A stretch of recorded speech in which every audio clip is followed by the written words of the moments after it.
On se croirait revenu bien des années en arrière, au moins au début du XXe siècle. Ces teintes sépia ne sont pas liées à un quelconque vieillissement de la pellicule ou à un effet qui aurait été recherché. Non, ce sont les couleurs qui dominent naturellement dans cet atelier appartenant au dernier site de maintenance d'un chemin de fer secondaire subsistant en France. Nous sommes à Saint-Georges-de-Commiers dans l'Isère, là où se trouvait l'ancienne gare de départ du chemin de fer de la Mure. La pièce maîtresse dans ce bâtiment, c'est cet ancien tour à reprofiler les essieux, mais d'autres machines-outils datant également d'une époque déjà très ancienne, semblent n'attendre patiemment qu'une chose, que quelqu'un les remette en marche. Et ce n'est là qu'une petite partie de ce trésor caché dont d'autres éléments sont dissimulés dans des bâtiments voisins et même à l'extérieur, disséminés sur une très grande surface sur laquelle la nature a repris ses droits. Une visite sur le terrain cette semaine pour découvrir le travail de l'association Les Rails du Drac qui œuvre pour la sauvegarde et la valorisation du patrimoine de la partie basse du chemin de fer de la Mure, alors que ce site exceptionnel est menacé à très court terme d'être purement et simplement rasé. Quel intérêt patrimonial représente-t-il ? Quel matériel roulant reste à sauvegarder ? Quelles activités pourrait-on envisager d'y développer pour le faire revivre ? C'est ce que je vous propose de voir dans ce nouveau reportage. Bonjour et bienvenue dans Aiguillage.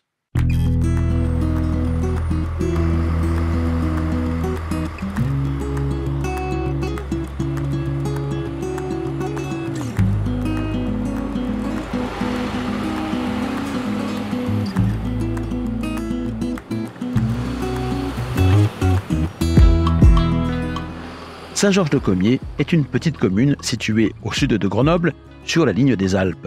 Elle a longtemps compté 2 gares, celle bâtie par le PLM, aujourd'hui encore desservie par des TER de la SNCF, et celle édifiée par la compagnie exploitant le chemin de fer de la Mure, qui a été inaugurée en 1888. Cette ligne à voie métrique avait pour vocation le transport du charbon extrait sur le plateau mathésin, jusque dans la vallée du Drac, où il était transvasé à Saint-Georges-de-Commiers dans des wagons qui lui faisaient poursuivre son voyage jusqu'à la capitale du Dauphiné, dont les industries étaient les principales clientes. La ligne traversant des paysages remarquables et offrant de magnifiques points de vue sur le lac du barrage de Monténard, un train exclusivement dédié aux touristes commença à la gravir à partir de l'année 1978. Une décennie plus tard, l'exploitation des mines ayant progressivement cessé, il restera le seul à la parcourir, célébrant au passage son centenaire en 1988, jusqu'au jour où un éboulement massif se produisit, la coupant en deux à la fin du mois d'octobre 2010. S'ensuivit une longue période d'incertitude quant à son devenir, avant que des circulations ne soient finalement réorganisées, mais seulement sur sa partie supérieure, à partir de l'été 2021. Dès lors, la question qui s'est posée était celle du devenir de la partie basse de la ligne et de celui du site de Saint-Georges-de-Commiers, qui abritait les bâtiments administratifs, le dépôt et les ateliers qui assuraient l'entretien de la voie et du matériel roulant.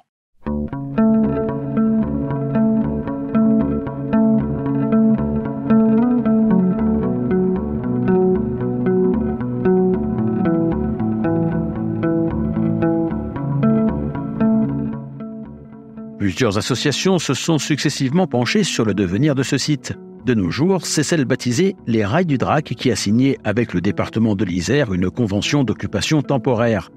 J'ai rencontré son président, Pierre Lang, qui va nous emmener le visiter et nous faire part des idées portées par son association pour le faire revivre.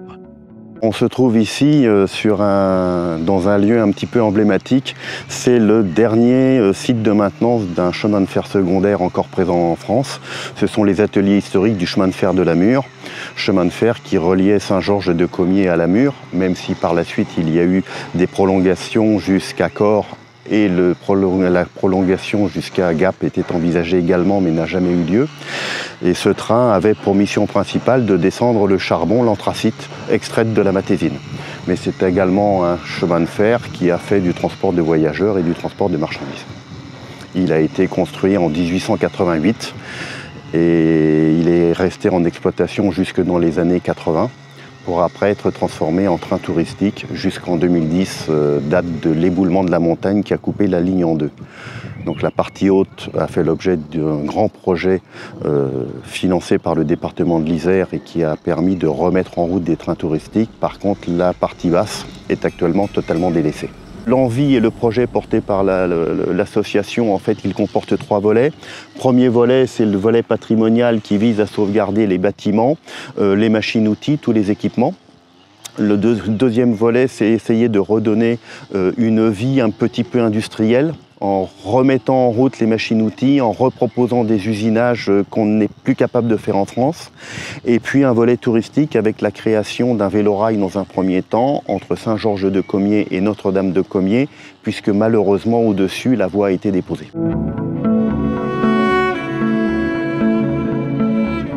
Pierre, bien qu'habitant tout près de Saint-Georges-de-Comiers, est devenu membre de l'association qui exploite le train touristique du Bas-Berry dans le centre de la France. Un chemin de fer circulant lui-même sur voie métrique. C'est de ces échanges avec le président de cette autre association qu'est née l'idée de créer les Rails du Drac, constatant qu'outre l'indéniable intérêt de sauvegarder ce patrimoine industriel, d'autres chemins de fer à voie métrique pourraient faire appel au service de cet atelier s'il était remis en état de fonctionner pour entretenir leurs propres véhicules. Nous disposons ici du dernier tour à reprofiler les essieux en voie métrique. Et donc aujourd'hui, tous les trains touristiques qui sont en voie métrique, à commencer par le train du Bas-Berry, lorsqu'ils ont un besoin de reprofiler des essieux, ça se fait forcément à l'étranger, généralement en Suisse. Donc l'idée, ce serait de pouvoir reproposer ce genre de prestations ici à Saint-Georges et éventuellement aussi de mettre à disposition les locaux pour des sociétés qui font de la rénovation de matériel historique. En particulier, je pense en particulier à la société Arterail, qui est, je dirais, partenaire de l'association. Le problème est qu'il est difficile de s'engager pour l'heure sur le long terme, vu que l'association ne dispose que d'une autorisation temporaire d'occuper les lieux et que l'avenir du site est loin d'être assuré. Aujourd'hui, l'occupation est même très temporaire puisque la convention que j'ai signée va expirer début juin, donc c'est très vite. L'un des gros problèmes, c'est qu'en fait, nous avons plusieurs acteurs sur le site. Nous avons l'État qui est propriétaire des bâtiments, de la voie ferrée et du foncier. Nous avons le département qui aujourd'hui est sous convention avec l'État pour l'utilisation de ces emprises, mais le département est propriétaire de tout ce qu'il y a dans les bâtiments, les machines-outils, la documentation, les pièces, ainsi que le matériel roulant. Nous avons également la métropole de Grenoble qui a un certain nombre de prérogatives sur le site, à commencer par la prérogative touristique, et bien évidemment nous avons la municipalité de Saint-Georges-de-Comiers qui est également un acteur. Alors aujourd'hui, les soutiens ne sont pas forcément très forts. Le département nous soutient quand même de manière assez franche. La métro, on espère beaucoup, mais en fait, la métro n'était pas consciente des richesses patrimoniales qui existent ici, donc ils sont venus récemment découvrir un petit peu tout ce qui existait. Alors l'État, je n'ai pas de contact directement avec l'État pour l'instant, bien évidemment. Par contre, effectivement, la commune de Saint-Georges-de-Comiers part plutôt sur un projet de restructuration de toute cette friche qui conduirait à la disparition d'une grande partie des bâtiments et du patrimoine ferroviaire. Alors au-delà de juin, c'est un petit peu l'inconnu. Alors on suppose aujourd'hui que la convention entre le département et l'État va être prolongée parce que le département peut difficilement aujourd'hui libérer tout ce qu'ils doivent libérer dans le cadre de la fin de la convention. Et après, l'idée ce serait potentiellement de reprendre la propriété de tout le site et d'en faire donc un musée, une partie musée et puis l'activité industrielle et l'activité touristique. Pour se rendre bien compte du potentiel du site, on va partir le visiter en compagnie de Pierre. Là, on passe devant quoi? Donc là, on passe devant le bâtiment du wagonnage. Ouais. Donc avec son faisceau de voie qui est tout neuf puisqu'il a été refait intégralement en 2008-2009. Ouais. Donc qu'est-ce qu'il faisait ici? Alors dans le bâtiment wagonnage, historiquement, c'était l'entretien des caisses des wagons. Et il y a d'ailleurs derrière, sur la partie gauche en arrière du bâtiment, la menuiserie historique du chemin de fer de la Mure. Même si historiquement, bien évidemment, la menuiserie était dans l'atelier principal, puisque ce bâtiment a probablement été construit au tout début du XXe. Et les locomotives étaient garées où? Alors les locomotives étaient garées soit à l'extérieur, mais il y a également une remise vapeur dans laquelle probablement on faisait l'entretien courant de la locomotive. Alors il faut juste avoir en tête que la traction vapeur a disparu assez vite de Saint-Georges-de-Comiers, puisque l'inauguration de la ligne c'est 1888 et l'électrification complète jusqu'à la Mure c'est 1912. Donc la vapeur n'a pas duré très longtemps ici. Ça c'est la travée latérale de l'atelier qui a été construite par la suite. C'était la travée par laquelle les wagons arrivaient. On levait les wagons, on récupérait les essieux. Les essieux partaient sur la droite dans l'atelier principal. Une fois que le wagon avait retrouvé ses essieux, il repartait au fond et via des plaques tournantes, il repartait en ligne, puisqu'en fait, une partie des manipulations se faisait par des plaques tournantes qui existent encore, notamment à l'entrée de l'atelier. Plaques tournantes qui datent toutes de 1887 et qui sont toutes en état de fonctionnement. Ouais. Vous arrivez à les faire... Oui, on arrive à les faire tourner, y compris avec un wagon dessus. Ouais. À 3-4, on arrive à les faire tourner. Et on voit que les outils de l'atelier sont encore fonctionnels. Voilà, les outils sont encore fonctionnels, alors même si la perceuse là n'est pas très vieille, mais on verra des antiquités par la suite. Et puis là, c'est l'un des projets de l'association, c'est de remettre en route la draisine de Cauville de 1966, puisqu'en fait nous ne disposons d'aucun engin moteur aujourd'hui sur le site, donc tous les déplacements de wagons se font à la force des bras. On est ici dans la travée principale du chemin de l'atelier, donc construite en 1889, avec un certain nombre de machines-outils particulièrement intéressantes, à commencer par le tour à reprofiler les essieux, donc qui permettait de réusiner ce qu'on appelle les bandages, c'est-à-dire les pneumatiques des roues ferroviaires, toute une série de machines-outils traditionnelles, des tours, des fraiseuses, dont certains modèles sont datés de 1912. On a ici devant moi la presse qui permettait, et qui permettrait toujours d'ailleurs, de monter et de démonter les roues sur les essieux, et on sait que cette presse date de l'origine de l'atelier. Et puis derrière toi, Thierry, tu as la forge, qui n'était pas là d'ailleurs à l'origine, mais qui permettait de faire de la fonderie, de l'alliage qu'on appelle le régule et qui permet qui est utilisé dans les paliers des wagons, et puis de faire tout ce qui était travail de forgeage, chaudronnerie, etc. Avec un marteau pilon qui doit dater des années 20 ou des années 30 et qui est toujours en état de fonctionnement. Et un atelier qui n'a pas toujours été électrifié, ça c'est venu non. Par Alors la suite. on a retrouvé tout récemment, en triant des papiers, le plan d'origine des ateliers. Et on sait maintenant que dans un des locals là, qui est un petit peu plus loin à droite, il y avait la machine à vapeur qui fournissait la force à l'ensemble des machines présentes dans l'atelier. Par la suite, cette machine à vapeur a été transformée et remplacée par un moteur électrique central, qui existe encore au fond, avant que les postes ne soient électrifiés, je dirais, individuellement. En fait, nous sommes dans le magasin principal du chemin de fer de la Mure. C'était l'endroit où étaient stockées toutes les pièces nécessaires à l'entretien du matériel. Non seulement les pièces, mais bien évidemment toutes les quincailleries. Alors, c'est d'ailleurs toute une époque. Hein. On a encore ici les sachets de vis intacts avec le modèle. Et donc il y avait dans cette travée-là tout ce qui était petite vis, petite boulonnerie. Dans la partie suivante, on a tout ce qui concerne des pièces beaucoup plus massives, notamment tout ce qui concerne la suspension, les organes de choc du train. On voit des ressorts de tampons, des manilles, etc., etc. Et puis le matériel pour la ligne de contact. On a également du matériel électrique sur la partie haute. Et historiquement, il y avait une voie ferrée qui rentrait dans le bâtiment, qui rentrait ici par une porte, et qui venait ensuite ici. Et là, on avait un pont qui permettait de lever décharger les wagons. Et donc il y avait entre 1 et 2 magasiniers à temps complet qui géraient la totalité des stocks. Tout est écrit à la main, typiquement les étiquettes avec les numéros de pièces, les entrées, les sorties et le stock. Voilà, bon, on a quand même effectivement de la jolie boulonnerie. Outre ces différentes machines-outils et toutes ces pièces stockées dans le magasin, le site abrite également de nombreux matériels roulants datant de l'époque charbonnière ou de la première exploitation touristique, du chemin de fer de Lamure. À gauche, on a ce qu'on appelle les valadeuses. Alors ça, c'est un véhicule, je dirais, récent, qui date de l'époque du train touristique, qui permettait de transporter des voyageurs dans un espace relativement ouvert. On ne s'en doute plus, mais à l'origine, c'était un tombereau houillé dont on a détruit les superstructures, on n'a conservé que le châssis et on a reconstruit par-dessus la caisse.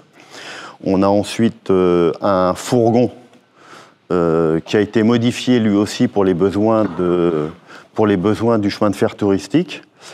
Et puis nous avons donc les 3 voitures encore existantes, voitures à bogie, datant pour celle qui est sur notre gauche de 1915 et pour les 2 autres de 1931. Et donc la voiture intitulée M19, M comme mineur, avait été modifiée pour permettre le transport des mineurs. Donc si on rentre à l'intérieur, on s'apercevra que les banquettes d'origine ont été démontées de façon à positionner uniquement 2 banquettes longitudinales qui permettaient aux mineurs de s'asseoir en ayant devant eux leur sac avec tout leur barda.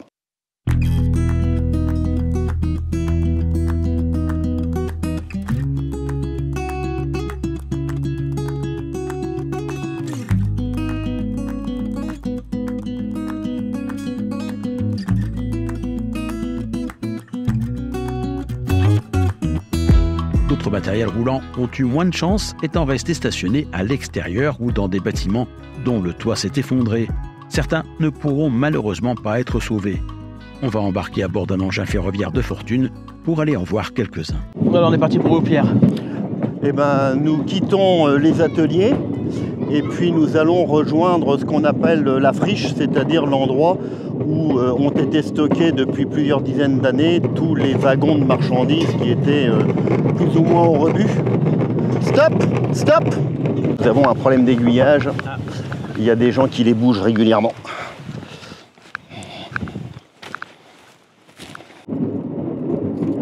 Un petit peu plus loin sur la gauche, nous avons la voiture B24 qui est une voiture qui vient du Nyons-Saint-Sergue, qui malheureusement doit être détruite parce qu'elle est entièrement mérulée. Donc là on s'aperçoit que depuis la dernière fois que nous sommes venus, la végétation est en train de reprendre ses droits, donc il va falloir qu'on fasse quelque chose. Et là vous avez défriché combien de mètres là? Là on doit avoir 500 mètres grosso modo sur la voie. Sur la friche on a dû défricher 50 mètres de voie. Mais il y a des arbres qui ont une trentaine ou une quarantaine d'années, donc ça nous demande quand même beaucoup de travail. Parce que là, concrètement, depuis l'éboulement, donc depuis 2011, oui. Il n'y a plus aucun train qui a circulé? Non, non. Et sur la partie qu'on est en train de défricher, ça n'a pas bougé depuis 40 ans. Donc là, on a la deuxième épave d'automotrice du Nyons-Saint-Sergue. Donc là, on a tous les wagons qu'on a déjà sortis de la friche, avec une mention particulière pour le premier wagon plateau, qui est un wagon qui est encore équipé des boîtes d'essieu d'origine du chemin de fer de Lamure. Donc il s'agit d'un des wagons construits en 1888 par la compagnie Fivelil. Il en reste 2 ou 3 sur le site. Celui-là, il ne paye pas de mine, mais il a une valeur patrimoniale inestimable. Donc wagon plateau, construit en 1888, donc reconnaissable en particulier par ces petites boîtes d'essieu qui sont toutes estampillées Lamure. Et c'est un wagon qui était équipé d'une traverse pivotante qui permettait de transporter des éléments particulièrement longs. En particulier, ce sont des wagons qui ont été utilisés de manière intensive lors de la pose de la ligne de contact pour transporter les poteaux. Tu as ici les derniers vestiges du premier attelage qui a été utilisé au chemin de fer de Lamure. À l'origine, il n'y avait pas de crochet. C'était le système de tampon qu'on devine ici, qui permettait non seulement d'effectuer le tamponnement, mais également de faire l'accroche entre les wagons. Et donc par la suite, ils ont ressoudé des plaques pour refaire des tampons beaucoup plus classiques. Donc ça prouve que en fait, ces 2 wagons en fait, sont pratiquement de l'origine.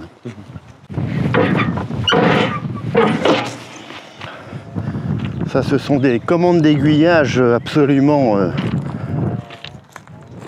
odieuses. Oui, c'est un système de bras de force qui se met voilà. Et c'est très très dur à les manipuler. Alors surtout qu'on s'en sert très peu souvent, il faudrait les graisser. Voilà le côté le plus sympathique des travaux de l'association. Oui.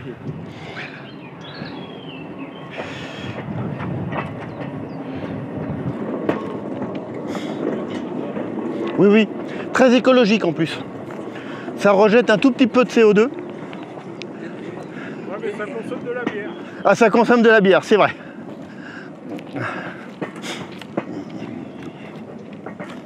Nous voilà au hangar du Ravinçon. Donc là, tu as de nouveau une carcasse de Saint-Gervais-Valorcine. Alors celle-là, je pense qu'on n'en fera rien, puisque la structure s'est pris le hangar. On va essayer d'aller dire bonjour au berlier. Là, on a un certain nombre de carcasses. On a ici une automotrice historique du chemin de fer de la Mure. À 3, on est content, on voit encore l'identification. Et donc là,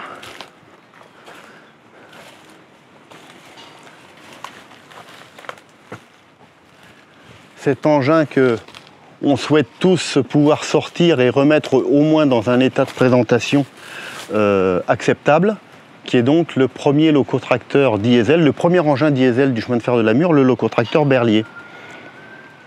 Donc qui était déjà équipé d'une nacelle permettant de s'occuper de la ligne aérienne de contact et d'un photographe permettant de vérifier que tout allait bien. Et on s'aperçoit que le moteur est toujours là. Et alors j'ai un doute sur le fait que cet engin n'ait été construit qu'à un seul exemplaire. Ne pas oublier que l'emblème d'origine de la marque Berlier, c'est un avant de locomotive. Oui, c'est vrai. Voilà, et derrière, tu as de nouveau une deuxième automotrice Saint-Gervais-Valorcine posée sur des plateaux. C'est elle qui supporte la structure. Voilà.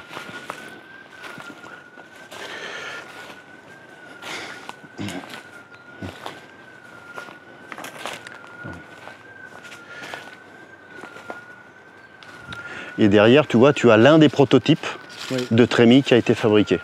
Et tu as devant le tour à reprofiler les essieux qui manifestement est le tour d'origine puisqu'il est estampillé Fives-Lille 1888. Ah oui.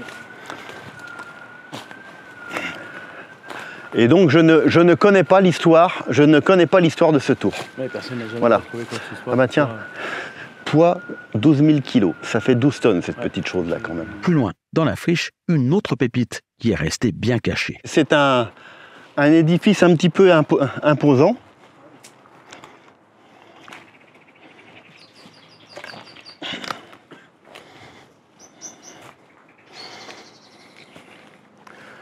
Donc nous sommes ici devant le dernier basculeur existant encore en France. Donc le wagon de la Mure arrivait ici, sur cette plaque de tôle, et la plaque basculait, les portes latérales s'ouvraient, tu avais un plan incliné qui permettait de transborder le charbon dans le tombereau qui est à l'étage en dessous. Et c'est là, compte tenu du fait que la plupart des opérations sont faites mécaniquement, il y a une assistance électrique, il doit pratiquement être encore en état de fonctionner.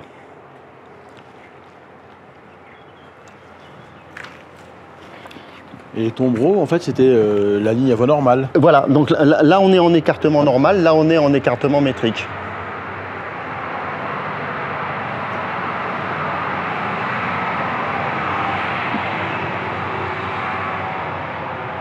Donc forcément, on était connectés à la gare. Voilà, et donc, manœuvre se faisait. Et donc là, ça repartait sur le faisceau de la SNCF. Et donc une des originalités, c'est qu'en gare de Saint-Georges-de-Comiers, les deux faisceaux en fait s'interpénétraient. Le réseau métrique du chemin de fer de la Mure et le réseau à voie normale du PLM à l'origine et de la SNCF par la suite. Et donc derrière, il y a toute une série de voies, on devine encore des rails. En fait, tout ça, c'était des faisceaux de stockage des tombereaux de la SNCF qui venaient se chercher ici. Et la cabine de conduite était là. Voilà, la cabine de conduite était là. Et là, je vois des escaliers. Voilà, alors, il y avait une plateforme au-dessus. Et à la question comment est-ce qu'on accédait à la plateforme de la cabine, je pense qu'on devait l'accéder par un escalier qui devait être ici en latéral.